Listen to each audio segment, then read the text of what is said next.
This week, we're going to talk to you about something that we've been dealing with in this industry for a while.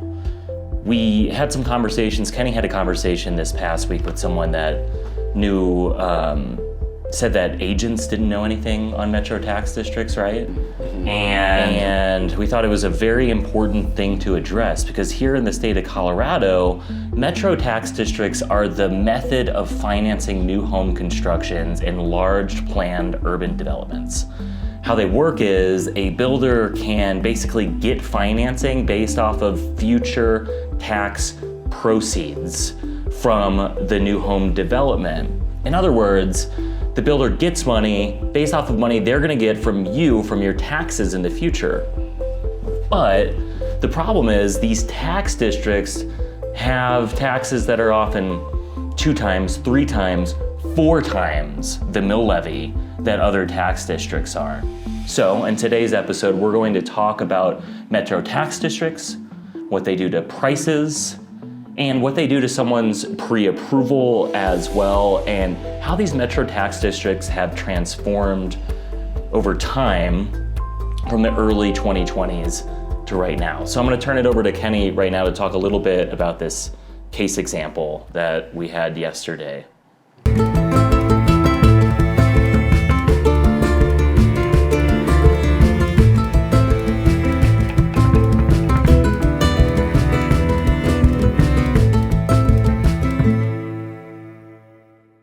Yeah, so my conversation yesterday was with a client in Aurora, new development from 2020, just having a very hard time getting it sold. From what she's seeing, none of the agents know what happened in their neighborhood, not just this year, but in the last 4 or 5 years, and what's got it to where we are now. So some of the stuff I was looking at to, kind of figure out what was happening here is looking at where taxes were, where taxes are going, and what that's done to the market. Mm-hmm. So when these were first sold, some of them were sold as having a tax of $2,000 a year. Totally doable for most people. Where we're seeing a unit like that at right now is at $7,000 a year. That's a $5,000 raise.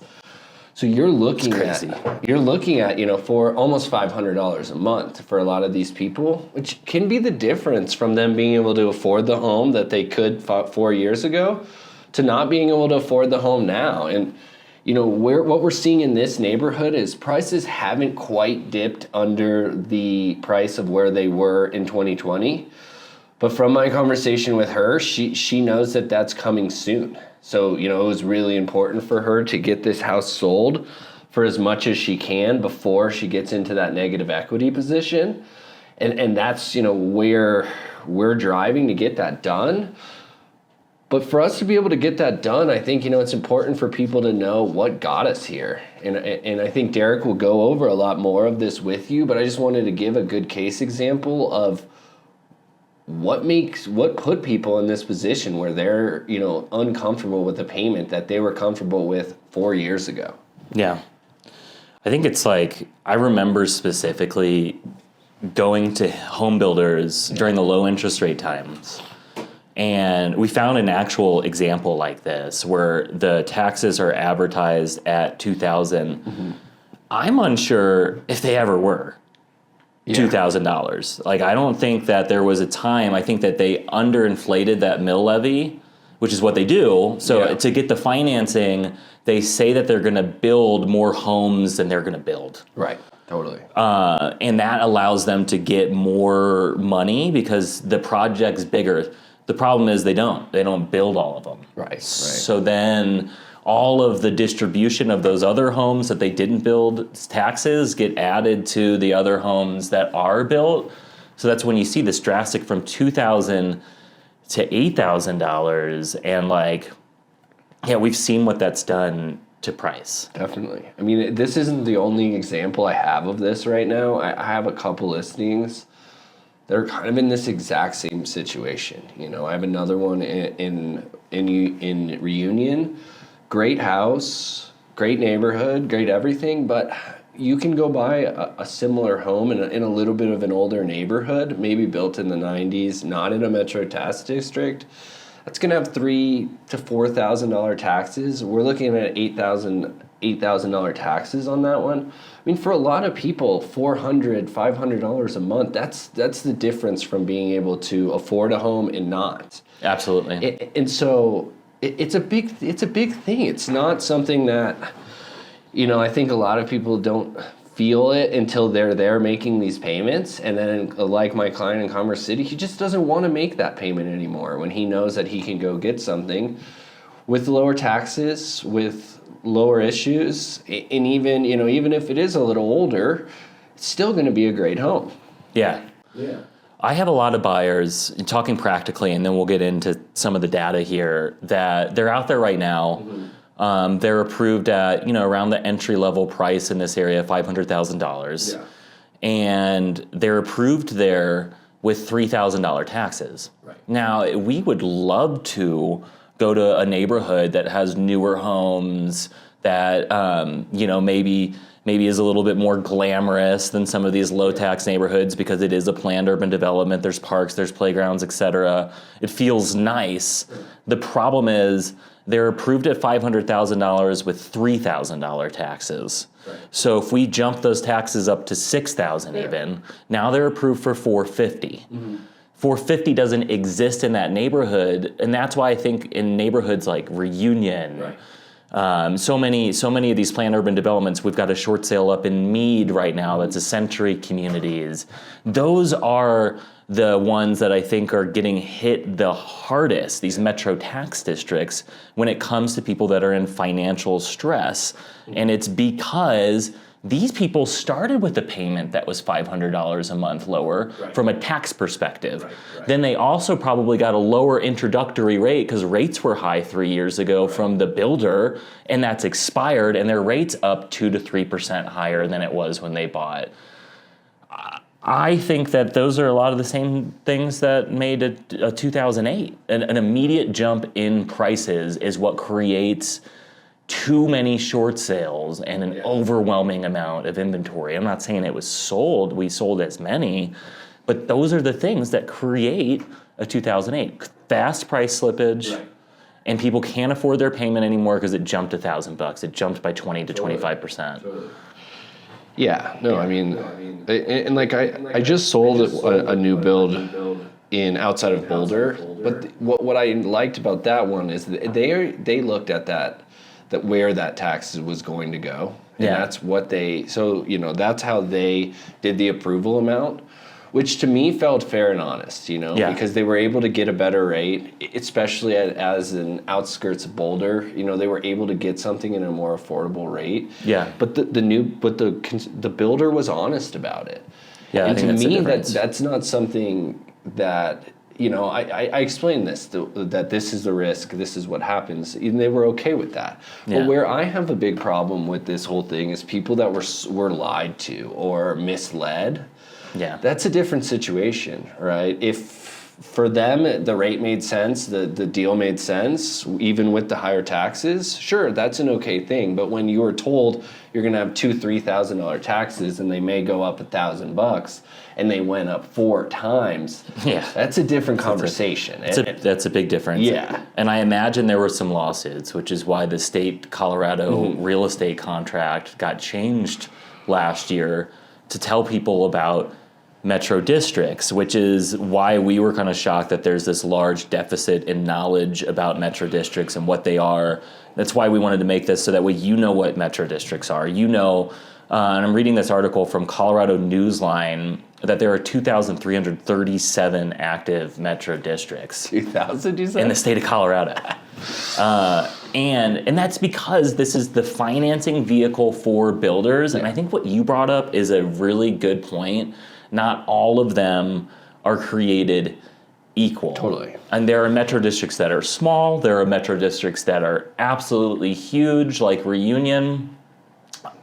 There's a lot of difference between those metro districts. So I'm hesitant to group them all. I agree. But what I do want to look at is this article is bringing up some of the bigger ones. They looked at a Conifer metro district. They're looking at some of the metro districts in Aurora, Commerce City, etc. And they're studying if there's any common themes with the metro district. And of the 16 metro districts that they looked at, there were 13 of them that were in financial stress. 13 of the 16 metro districts triggering the indicator, and the indicator, according to the audit, was they needed more reserves. They didn't have enough, they had too many debt repayment obligations for any of their reserves.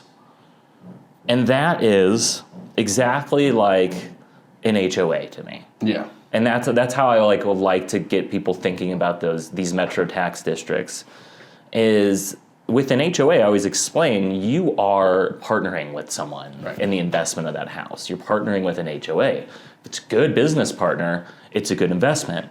If it's a bad business partner, it's a bad investment. And that's what we're looking at here is the price slippage. So on these ones that you looked at that went from, let's say, like 2 to 8,000, are you seeing price slippage? So definitely seeing price slippage from the top. So I would say that these specifically were built in 2020, so not quite the top of the market. Yeah. So we saw some growth from there, and then now we're seeing it, it's trickling back to pretty close to equal pricing right now. Like that was my conversation with her. It's like, hey, we got to get this done before we get to the part where now she is looking at short sale or looking, in a position like that. I think we're not far away from there. We're not there yet, but we're in the trajectory to get there. Check this out. I just spent a bunch of time making this, radicallycolorado.com, to be a news source for locals because I noticed all the places were charging for news, which news should be free in our area. And then I put together the guide that I would have wanted when I moved here. So it's a guide that does a deep dive in every single neighborhood, looks at the schools, walk score, and everything you'd need to know about the neighborhood. And then since we're outdoor people too, we have links to every single park, trail, etc. that we love, all our restaurants, parks, and just literally everything that you would need to know to move here. And the best part is it's all totally free at radicallycolorado.com. Please go over there and check it out and let me know what you think. We've been talking with loss mitigation departments a lot, and next week we're going to do a video specifically on short sales. It's hard to not talk about the two things in one video because we do see a higher tendency towards short sales in these communities, people that can no longer afford their payment. And because, like you said, 2020 wasn't quite the top of the market, 2022 probably was. Yeah. They bought then. They bought with very little down payment, and those neighborhoods have lost value, statistically speaking, probably much more than the rest of the metro. And when we're reading articles like we talked about last week, which is Denver surpassing Tampa as the fastest falling home prices, this is being padded by the new home builders. Yeah. For so many reasons. So in a metro tax district that is a planned urban development, one thing that I want to touch on before we conclude this topic is not only are your taxes raising like crazy, you have competition. Definitely. And that competition is the builder. Definitely. That hasn't finished, that you built from. And the real problem today is that builder can be so aggressive on interest rate. Definitely. That what I talked about before, even if the builder's at 550 and their interest rate, let's say, is 3%, that's still better from a monthly payment perspective at buying at 500 at 6.5%. So what we're seeing is if you're in a neighborhood where you have new build competition, we've had several listings like this, several of them have been short sales. If you have that going on, then your home's value is going to depreciate even faster. If it's a small metro district that's in a developed area, i.e. not a brand new area like one of your listings is in Green Valley Ranch on the Aurora side, closer to the airport, Reunion, Some of the Southlands, although that's reaching maturation. Castle Rock is where we're seeing a lot of this, especially South Castle Rock. It hasn't reached maturation yet. All these perimeter areas where there's builder after builder after builder after builder, those areas, you better plan to be in there until the building finishes. Because if you're not, then you're always going to have the competition of the builder. And the only time that you can sell in an environment like that for profit is if there's so much demand, like there was with the low interest rates, that you can actually sell while the builder is also selling because they're out of inventory. Right now, builders aren't out of inventory. They email us every day telling us that they're going to pay us like ridiculous commissions to even sell their property because they can't sell it with the intro rate. And now you have homes trying to sell competing against that intro rate. So what has to happen?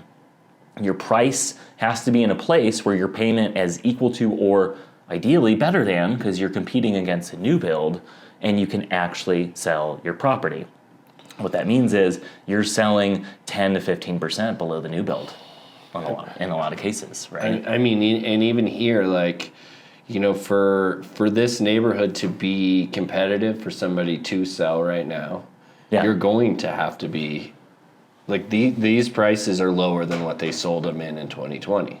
Yes. They've cut their prices. The builders have cut their prices. The builders have cut their prices. The builders are willing to take less right now. For, I mean, many reasons, you know. They want to just sell homes. They want to keep their at least keep their books moving. I don't know if they're as profitable as they were before, but at least, you know, they're keeping the doors open. They're putting you in a position where you're going to have to fight them, and they have the lure of being better because people think new is better. I don't always agree with that, but I understand why people would think that. You know, they have better interest rates. They have better incentives. You know, they can make the process feel easier. Again, I don't agree with that, but the people can feel that it's easier that way. New and shiny. Yeah, exactly. You know, I mean, I always think I don't love using builder contracts, and I don't love doing that process. But you know, awful. For some people, it's easier. So no problem. I understand that logic. So here, you know, you're really competing against a big machine that's able to cut prices, able to reduce rates, able to do all of these things that not every seller is able to do.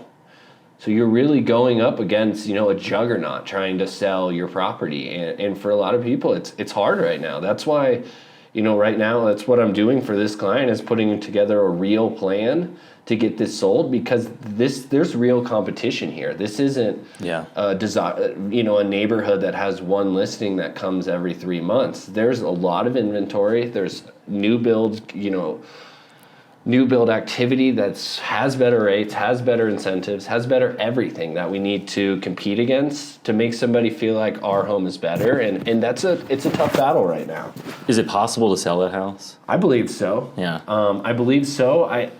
You know, that's what my afternoon's going to be, is really looking at a lot of different things to put together a strategy to do it. But I don't think the strategy is as simple as take photos, throw it on the MLS, and hope for the best. That's not what's going to get this home sold. And from my conversation with her, that's what all these agents want to do. And she said, you know, I've tried that many times. It's not working. Yeah. Let's come with a real strategy. And so, you know, that's what's going to need to happen to get this house sold, is real strategy, real plan, not just hope for the best. I mean, what is the strategy on a home like this? I mean, I think pricing is very important. yeah, I agree. And so I want to look at a couple different things, which I can have this all for you guys in the next video, of where, you know, what the new build communities look like, what all that is. Because I want to make sure that we can offer something to them where rate's going to be comparable. Yep. Price is going to be comparable, and we can make it easy. Yeah. You know?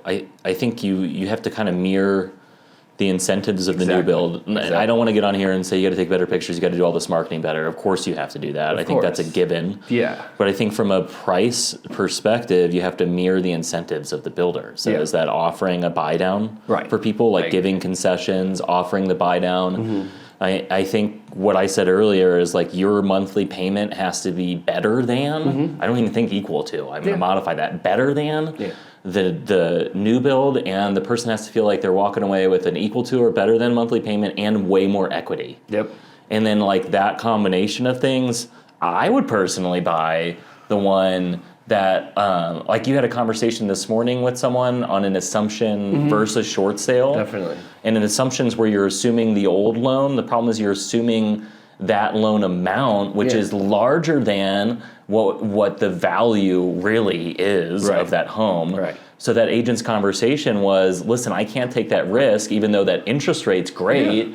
I'd rather have the equity than the payment. Totally. And I think that that's just something that your agent has to have a conversation with you about.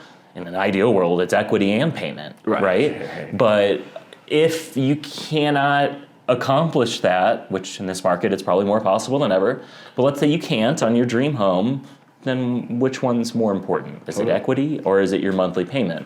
Does your short-term budget matter more, or does your long-term equity stance in your property matter more? And I think that isn't the same answer for every single person. No. And I think that's exactly why you have to have the conversation and make people informed. And this video isn't to scare you away from metro tax districts, just to be completely clear. There are some good ones, but I do think it's important to be educated about your metro tax district, just like it is important to be educated about your HOA. And I think personally the state of Colorado should have some metro tax district deadlines, so that way you're reviewing the documentation just like you would HOA deadlines. They've taken steps to inform you that there is a metro tax district. But if you're not working with an agent that tells you to go to their website and read their documents and helps you interpret that, you need to be, because this is stunning. I think maybe we kind of end here on this, the Meadows, which we've sold quite a bit in. Yeah. This is an article I just found on CBS News. I was kind of going through over here. This is crazy. So the Meadows starts from a bond debt in the 80s. That's when a lot of this starts. Highlands Ranch was one of the first metro tax districts here.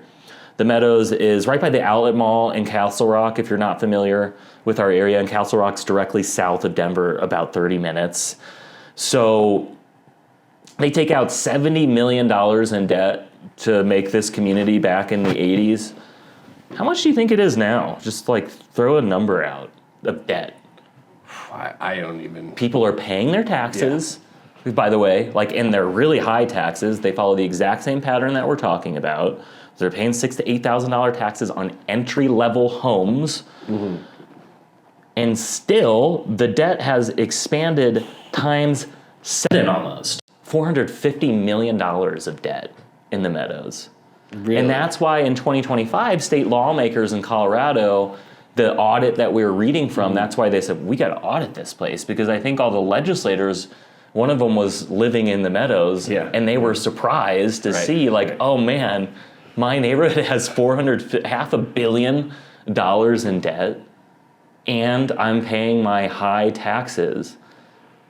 So I think we have to look to the economic future of these metro tax districts, and like, what's going to happen? Are they gonna become bankrupt? Right. What happens then if they become bankrupt? What happens to your taxes? What happens to that debt obligation, which, by the way, was made to the state of Colorado through bonds?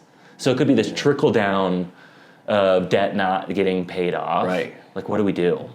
Which is the American question. Yeah, that's what I was just about to say. I've heard this same conversation in a lot of American topics, that it's crazy when you really see the volume of what happened in a neighborhood like that. It's almost unbelievable.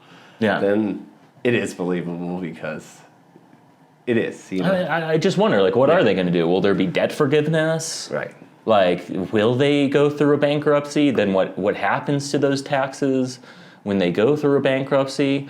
I'd be, if I was in those neighborhoods, just crossing my fingers that they do, so they can discharge that debt, and your taxes could go from 8 to 4, maybe. That'll never happen. Yeah, actually, taxes never. They'll go There's down too a much couple greed bucks every once in a while, but I don't think they ever get cut in half there, Derek. I think there's too much greed there. But yeah, so I think moral of the story here, as we're looking at metro tax districts, this is an ever-evolving story that follows the trajectory of a lot of debt servicing and greed and just mismanaged money. And what's going to happen, we don't know. So I think what's really important is when you're buying and selling, you're aware of what you're dealing with as far as a metro tax district and how you can sell in an environment if you're in a metro tax district that's underwater, to maybe just get out of it. And then if you're buying, what is that metro tax district and do I want to invest in it? Is there anything else that you would tell clients that I'm not thinking of? No, I mean, I think we really hit it all. I liked what you said earlier about I don't want every one of my clients to hear of a metro tax district and say, absolutely no way I'm going to buy there, right? Yeah. Like I said, I just sold to somebody in a metro tax district about a month ago.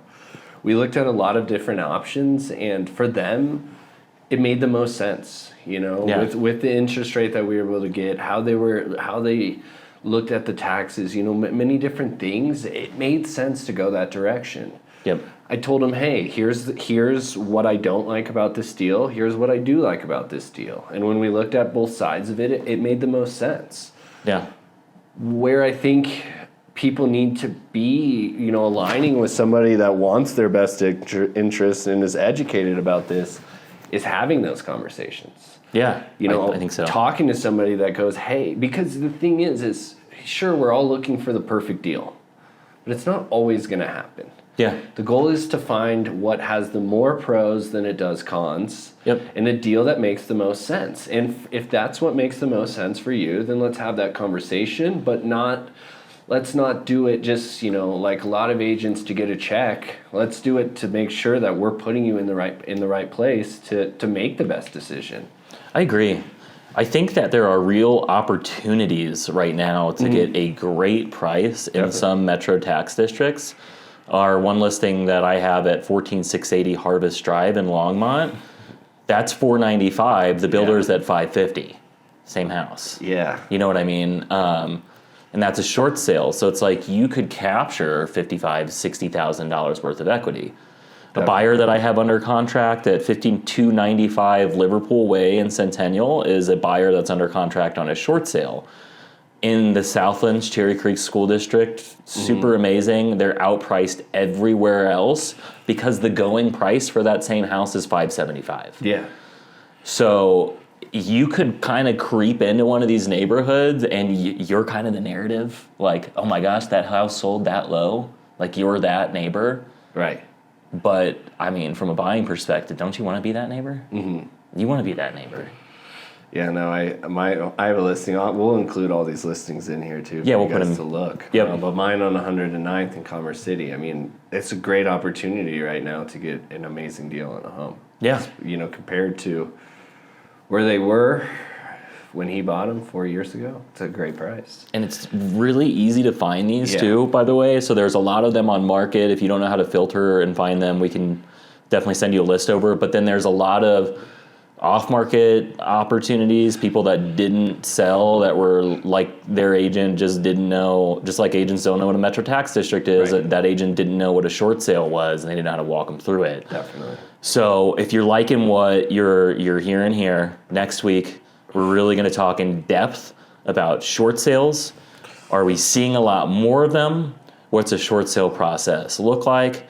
And are these loss mitigation departments in the servicing companies up to their neck in applications right now? It's all next week. So yeah, if you liked what you're seeing here, make sure to subscribe to see more of that.